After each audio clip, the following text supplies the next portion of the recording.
Multiphase B, capsule de formation numéro 11. Cette capsule s'adresse aux chercheurs, aux gestionnaires de comités d'éthique et aux personnes mandatées et traite des modifications administratives des formulaires d'information et de consentement ou de tout autre document réseau. On le sait, un des enjeux importants du processus multicentrique, c'est les modifications administratives des formulaires de consentement réseau. Le transfert d'un à l'autre, chaque établissement a un peu son propre processus. On a, avec l'avènement du multi, établi un tout nouveau processus, c'est vraiment une nouveauté, qui va se faire complètement hors des formulaires de dépôt. On s'est appuyé sur le cadre de référence, les étapes qui sont décrites dans le cadre de référence pour déterminer le parcours d'un formulaire de consentement réseau. Donc, grosso modo, on a le FIC, la version réseau qui est produite par le CERI. On envoie ça aux chercheurs des établissements multicentriques MEO. Le bureau de la personne mandatée doit en faire la validation et l'autorisation pour s'assurer que les modifications administratives qui ont été apportées sont adéquates.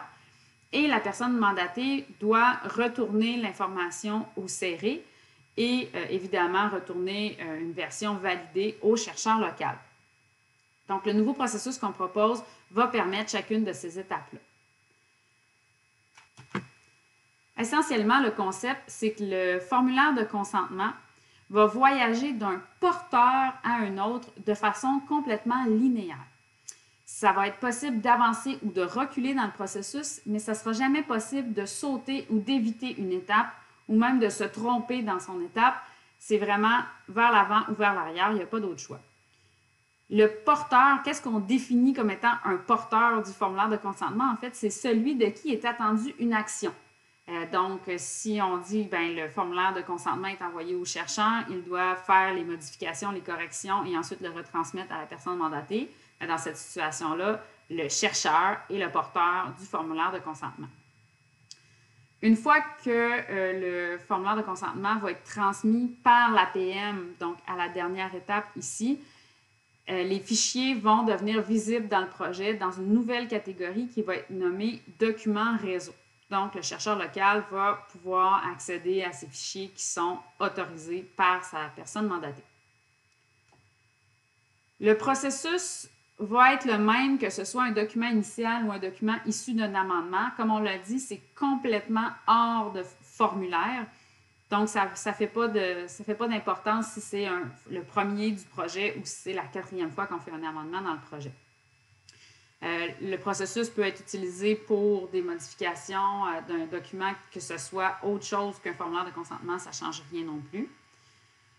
La seule instance qui peut démarrer un nouveau processus de révision d'un document, c'est le CERI, car il est le point de départ de tous les documents réseau. Un même processus, quand on parle de processus, je vais vous expliquer tantôt, mais un même processus peut contenir plus d'un document à réviser. Donc, on le sait, parfois, les projets ont 2, 3, 4 formulaires de consentement. Donc, on va pouvoir les envoyer dans un même processus. Puis, chaque action dans le processus va générer une activité pour les acteurs impliqués, donc sur leur tableau de bord ou des choses comme ça, pour que les gens sachent qu'ils sont devenus les porteurs ou où est rendu le document.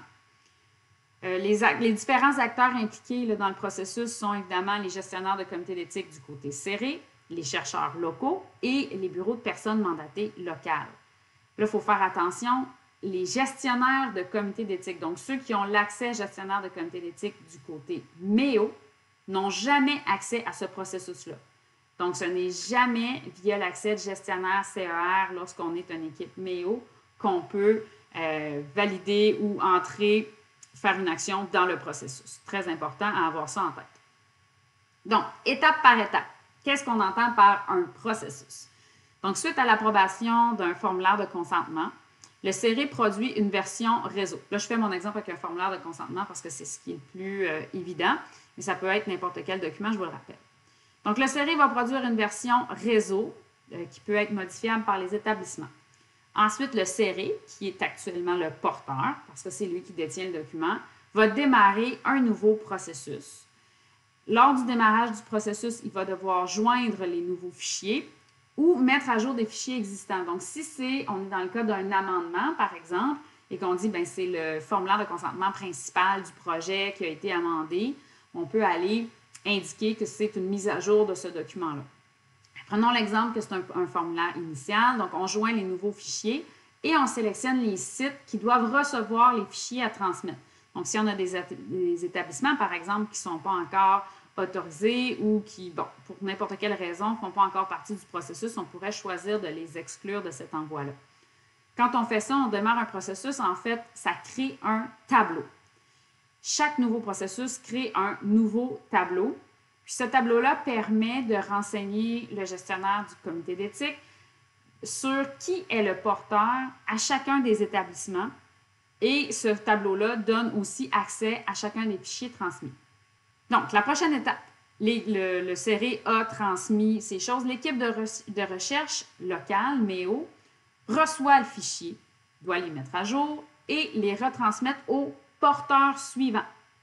Le porteur suivant, c'est la PM de son établissement local. Donc, elle reçoit les fichiers, les valide, peut remplacer par des fichiers corrigés ou, si on n'a pas besoin de correction, on fait tout simplement transmettre au CERE les fichiers qui sont déjà là. Donc, le CERE devient le nouveau porteur.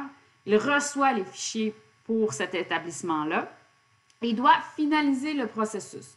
L'attention ici, je sais que dans le cadre de référence, il n'est pas requis de la part du CERE de refaire un accusé-réception ou de boucler la boucle ou quoi que ce soit. Par contre, d'un point de vue d'outils technologiques, l'étape de finalisation par le CERE va quand même permettre de s'assurer, c'est comme de mettre un crochet sur « oui, j'ai pris connaissance de ce document-là qui m'a été transmis par un établissement MEO ». C'est juste pour le cocher final. Puis en même temps, lorsqu'on finalise, le CERE finalise la boucle, bien, ça permet d'envoyer un message sur le tableau de bord de l'équipe de recherche pour lui indiquer que le CERE en a pris connaissance et que c'est terminé. Évidemment, les documents sont accessibles pour l'équipe de recherche sans cette étape-là. Les documents deviennent accessibles pour l'équipe de recherche dès que le bureau de la PM les a transmis au CERE, donc à l'étape 4. Par contre, on sait qu'il y a plusieurs établissements qui aimaient avoir la confirmation que le CERE en a vraiment bien pris connaissance. Cette confirmation-là peut se faire uniquement par l'étape de finalisation au niveau du CERE. Donc, on a vu grosso modo les étapes. On a certains éléments qui sont communs à toutes les étapes. Donc, les boutons d'action qui permettent soit de joindre le fichier, de faire l'envoi, sont disponibles uniquement au porteur. Donc, lorsque vous n'êtes pas le porteur, par exemple, vous êtes l'équipe locale de chercheurs, vous avez déjà transmis à la PM vos documents, donc vous n'êtes plus le porteur, il n'y a plus de bouton d'action possible. Donc, il n'y a pas de possibilité de faire en double une action ou de se tromper. Ensuite, lorsqu'on joint un fichier dans le tableau, il va toujours s'ajouter en révision du fichier initial, le fichier initial étant celui déposé par le CERE lors du démarrage du processus. Donc, on ne va pas multiplier là, à chaque étape le nombre de fichiers. C'est toujours d'étape en étape un fichier qui s'ajoute en révision sur un même fichier. Chaque fichier en cours de processus, on peut voir c'est quoi son statut, donc qui en est le porteur, et on a aussi un historique des transmissions. Donc, quand est-ce que ça a été reçu, à quelle date ça a été retransmis, qui l'a fait. Donc, ça, c'est toute l'information qui va être visible. Pour chaque étape aussi, il va être possible d'avancer ou de reculer. Donc, quand on dit avancer, c'est qu'on transmet au prochain porteur, par exemple, de l'équipe locale à son bureau de PM, ou de reculer, donc de revenir vers le porteur précédent, par exemple, de la PM vers son équipe locale parce qu'il y a des modifications qui n'ont pas été faites adéquatement. Mais par contre, dans aucun cas, il est possible d'annuler une transmission lorsqu'elle a été faite, sauf pour le CERE qui peut annuler l'ensemble du processus. Dans certains cas de transmission, il va être possible d'ajouter un message à l'attention du destinataire. Par exemple, lorsqu'on recule puis qu'on veut faire des corrections, ça va être possible d'avoir une action qui nous permet ça. Donc, c'est beaucoup d'informations d'un coup. Je vous amène à la démo pour que ça soit plus clair visuellement quelles sont chacune des étapes. Puis, on va passer à travers de la vue de chacun des acteurs pour vraiment que ce soit bien compris comme processus.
Donc, on vient de voir grossièrement l'outil qui vous sera mis à disposition pour permettre une gestion plus simplifiée ou plus efficace des formulaires de consentement ou tout autre document réseau qui nécessite des modifications administratives locales. Il y a certains éléments qui n'ont pas été présentés dans la vidéo parce qu'elle est déjà quand même assez longue ou qui n'étaient pas disponibles au moment de faire la vidéo de démo. Donc, à chaque étape du processus, que ce soit une progression ou un recul, donc on avance ou on recule, on va avoir une activité qui va être ajoutée sur le tableau de bord de la personne concernée, donc celle à qui on transmet quelque chose et qui devient maintenant le porteur. Par exemple, dans le cas du début du processus où le comité d'éthique envoie à l'équipe de recherche va avoir sur son tableau de bord l'envoi des documents réseau numéro 3 du projet 2021 XXX vous a été transmis par le bureau du CERE. Donc, chacune des étapes comme ça amène une activité sur le tableau de bord de la personne concernée. Chaque acteur aussi ou chaque nouveau porteur va avoir un widget sur sa page d'accueil qui va lister les projets dont un processus de révision de documents réseau est en cours et pour lequel une action est attendue de leur part. Donc, par exemple, je suis PM, mon équipe de recherche vient de finaliser ses corrections administratives, les transferts chez moi. Maintenant, dans mon widget, je vois qu'un document réseau est en attente de ma révision.